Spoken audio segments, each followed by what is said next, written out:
ನಮಸ್ಕಾರ ಸ್ನೇಹಿತರೆ, ನಾವು ನಿಮ್ಮನ್ನ ಇನ್ಶೂರೆನ್ಸ್ ಪಾಲಿಸಿ ತಗೊಳ್ಳಿ ಅಂತ ಬಂದಾಗ ತಾವೇನು ಹೇಳ್ತೀರಾ?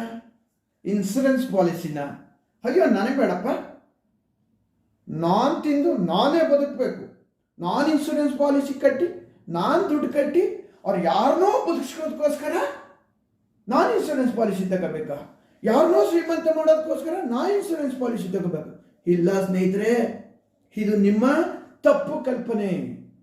ನೀನು ಪಾಲಿಸಿ ತಗೊಳ್ತಾ ಇರೋದು ಯಾರನ್ನೋ ಬದುಕೋದಕ್ಕೋಸ್ಕರ ಅಲ್ಲ. ಇವತ್ತು ನೀನು ಮೊಬೈಲ್ ತಗೊಂಡ ತಕ್ಷಣ ಮೊಬೈಲ್ಗೆ ಸ್ಕ್ರೀನ್ ಗಾರ್ಡ್ ಹಾಕಿಸ್ತೀಯ.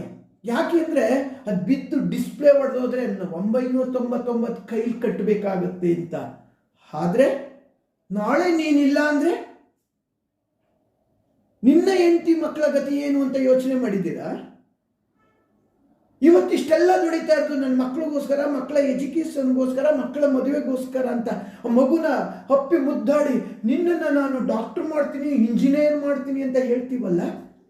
ಇನ್ ಕೇಸ್ ನಾಳೆ ನಾನಿಲ್ಲ ಅಂದರೆ ನಿನ್ನ ಇಂಜಿನಿಯರ್ ಏನಾಗುತ್ತೆ ಅಂತ ಯೋಚನೆ ಮಾಡಿದ್ದೀರಾ?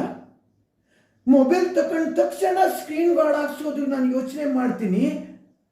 ನನ್ನ ಮಗು ಆದ ತಕ್ಷಣ ಮಗುನ ವಿದ್ಯಾಭ್ಯಾಸಕ್ಕೆ ನಾನು ಏನು ಗಾರ್ಡ್ ಮಾಡಿದ್ದೀನಿ, ಏನು ಸೆಕ್ಯೂರಿಟಿ ಮಾಡಿದ್ದೀನಿ ಅಂತ ಯೋಚನೆ ಮಾಡಿದ್ದೀರಾ?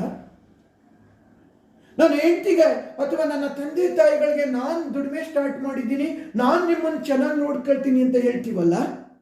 ನಾಳೆ ನಾನಿಲ್ಲ ಅಂದರೆ ನನ್ನ ತಂದೆ ತಾಯಿ ಗತಿ ಏನು? ಯಾಕೆಂದ್ರೆ ನನ್ನ ಇನ್ಕಮ್ ಮೇಲೆ ಬದುಕ್ತಾ ಇದ್ದಾರೆ. ಒಂದು ಗಾಡಿ ರಸ್ತೆಗೆ ಬರೋಕ್ಕೆ ಮೊದಲೇ ಇನ್ಶೂರೆನ್ಸ್ ಮಾಡಿ ಕೊಡ್ತಾರಲ್ಲ, ಗಾಡಿಗೆ ನಾನು ಬೆಲೆ ಕಟ್ತಾ ಇದ್ದೀನಿ, ಗಾಡಿಗೆ ಇನ್ಸೂರೆನ್ಸ್ ದುಡ್ಡು ಕಟ್ಟಿ ರಸ್ತೆಗಿಳಿಸ್ತಾ ಇದ್ದೀನಿ. ಈ ಬಾಡಿಗೆ ಇನ್ಸೂರೆನ್ಸ್ ಅದು ಇದೆಯಾ ಅಂತ ತಿಳ್ಕೊಂಡಿದ್ದೀರಾ? ಇನ್ಸೂರೆನ್ಸ್ ಪ್ರಾಮುಖ್ಯತೆ ಮೊದಲೇ ಟಿವಿ ತರೋಕ್ ಮೊದಲೇ ಗಾಡಿ ತರೋಕ್ ಮೊದಲೇ ಮೊಬೈಲ್ ತರೋಕ್ ಮೊದಲೇ ಇನ್ಸೂರೆನ್ಸ್ ಬೇಕು ಅನ್ನೋದು ನಮ್ಗೆ ಇನ್ನೂ ಅರ್ಥ ಆಗಿಲ್ವಾ ಸ್ನೇಹಿತರೆ? ಇನ್ಸೂರೆನ್ಸ್ ಹೇಗೆ ಗಾಡಿ ರಸ್ತೆಗೆ ಬರೋಕ್ ಮೊದಲೇ ಇನ್ಸೂರೆನ್ಸ್ ಇರುತ್ತೋ ಹಾಗೇನೆ ಈ ಬಾಡಿ ದುಡಿಯೋ ಸ್ಟಾರ್ಟ್ ಆದ ತಕ್ಷಣನೇ ಇನ್ಸೂರೆನ್ಸ್ ಇರಬೇಕು ಅನ್ನುವಂಥದ್ದು ನಮ್ಮೆಲ್ಲರ ಗುರಿ ಸ್ನೇಹಿತರೆ. ಅದಕ್ಕೋಸ್ಕರನೇ ಇವತ್ತು ಗೌರ್ಮೆಂಟ್ ಆಫ್ ಇಂಡಿಯಾನೂ ಸಹ ಹೆಲ್ತ್ ಇನ್ಸೂರೆನ್ಸ್, ಲೈಫ್ ಇನ್ಸೂರೆನ್ಸ್ ಮೇಲೆ ಇದ್ದಂಥ GST ಸಂಪೂರ್ಣವಾಗಿ ತೆಗೆದುಹಾಕಿದೆ. ಯಾಕೆ ಅಂದರೆ ಪ್ರತಿಯೊಬ್ಬರ ಹೆಸರಲ್ಲೂ ಕಡಿಮೆ ಅಂದರೆ ಒಂದೊಂದು ಪಾಲಿಸಿ ಇರಬೇಕು ಅನ್ನುವಂಥದ್ದು. ಅದನ್ನ ಉಪಯೋಗಿಸ್ಕೊಂಡು ನಾವೆಲ್ಲರೂ ಒಂದೊಂದು ಪಾಲಿಸಿ ತಗೋಬೇಕಾದದ್ದು ನಮ್ಮೆಲ್ಲರ ಧರ್ಮ. ಅದು ನನಗಾಗ್ಬೋದು, ನಾನೇನಾದರೂ ಬದುಕಿದ್ರೆ ನನಗೆ ಉಪಯೋಗ ಆಗುತ್ತೆ, ನಾನಿಲ್ಲ ಅಂದರೆ ನನ್ನ ಮಕ್ಕಳಿಗೆ, ಹೆಂಡತಿ, ತಂದೆ ತಾಯಿಗೆ, ನನ್ನನ್ನು ನಂಬಿರೋರಿಗೆ ಹೆಲ್ಪ್ ಆಗುತ್ತೆ ಅಂತ ಹೇಳ್ತಾ ಇವತ್ತೇ ನಿಮ್ಮ